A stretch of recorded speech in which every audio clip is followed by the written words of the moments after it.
আর এই 1400 বছর আগে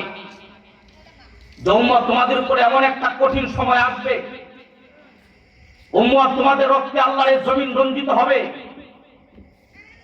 এরকম ভবিষ্যৎবাণী আল্লাহ রাসূল করেছেন।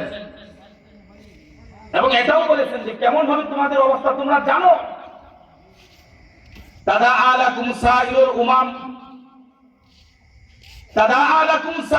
উমাম কামা তাদাআন আকিলাতু বা'দুহুম বা'দা কামা তাদাআন আকিলাতু ইলা কাসাতিহা।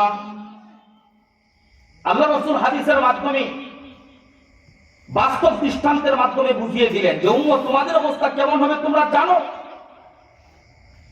পৃথিবীর অন্যান্য জাতিরা এক জাতি অপর জাতিকে এমন ভাবে ঢাকতে থাকবে, আহ্বান করবে, যেমন নাকি একটা প্লেটের মধ্যে পাত্রের মধ্যে খাদ্য পরিবেশন করার পরে একজন আরেকজনকে তাকে আমন্ত্রণ জানায় যে ভাই আসেন, প্লেটের মধ্যে খাদ্য পরিবেশন করা হয়েছে, আমরা সবাই মিলে খেতে বসি।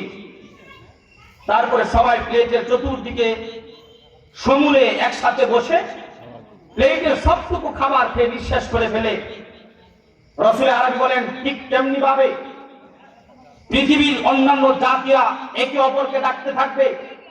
এক ইহুদি আরেক ইহুদিকে, এক খ্রিস্টান আরেক খ্রিস্টানকে, এক বৌদ্ধ আরেক বৌদ্ধকে ডাকতে থাকবে যে ভাই আসেন, ভাই আসেন, এখানে কিছু মুসলমান আছে, আমরা সবাই মিলে মুসলমানদেরকে হত্যা করি। জুড়ে বলেন নাউযুবিল্লাহি মিন যালিক।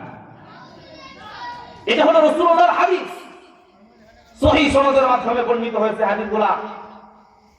এই হাদিসের বাস্তব রূপ পৃথিবীর মানচিত্রের দিকে আপনি নজর করে তাকান, দেখবেন আল্লাহ রাসূলের হাদিস অক্ষরে অক্ষরে বর্তমান পৃথিবীতে বাস্তবায়ন হচ্ছে। কথা বলে ঠিক না বেঠিক?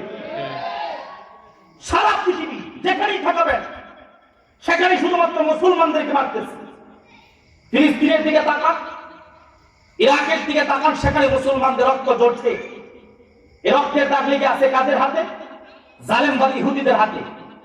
সিরিয়া, লিবিয়া, আফগানিস্তান পর্যন্ত গোটা বিস্তৃত অঞ্চল জুড়ে অকাতরে মরছে মুসলমান। মারতেছে কারা? সাম্রাজ্যবাদী খ্রিস্ট শক্তি। চাইনার উইগুর, মায়ানমারের আরাকান, রক্তস্রোত এক জনপদ, জুলুম এবং নির্যাতনের ভয়াল এক বধ্যভূমি, মৃত্যু উপত্যকা। সেখানে কি পরিমাণ মানুষদেরকে হত্যা করা হচ্ছে পৃথিবীর মানুষকে জানতেও দেওয়া হচ্ছে না। এই হত্যাকাণ্ড ঘটাচ্ছে কারা? সাম্প্রতিক অগ্রবদ্ধ গোষ্ঠী।